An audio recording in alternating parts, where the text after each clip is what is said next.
Ito ay rated SPG. Striktong patnubay at gabay ng magulang ang kailangan. Maaaring may masiselang tema, lengguwahe, karahasan, sexual, horror o droga na hindi angkop sa mga... Nadakip na nga ng mga kapulisan ito ngang si Mellard at patuloy ngang iniimbestigahan kung sino nga raw ang umutos sa kanya.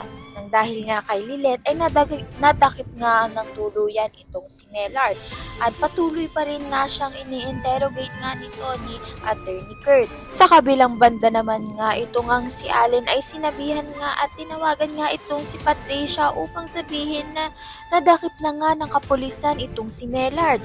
Ito nga si Patricia ay kinakabahan nga dahil nga baka masabi nga lahat ni Mellard sa kapulisan ng mga ginawa nga nilang masama. Sabi nga ni Patricia ay baka nga siya ay maituro nga din ni Mellard at pagsama nga pa rin sila dito sa isang kulungan. Sa kagalagitnaan nga ng pag-uusap nga ni Patricia at ni Allen ay maririnig nga sila ni Eira at pagtataka nga kung ano nga ang pinag-uusapan ng dalawa. Tuluyan na ngang kumanta nga itong si Mellard at sabihin nga na kasabwat niya nga itong si Patricia at si Attorney Renan.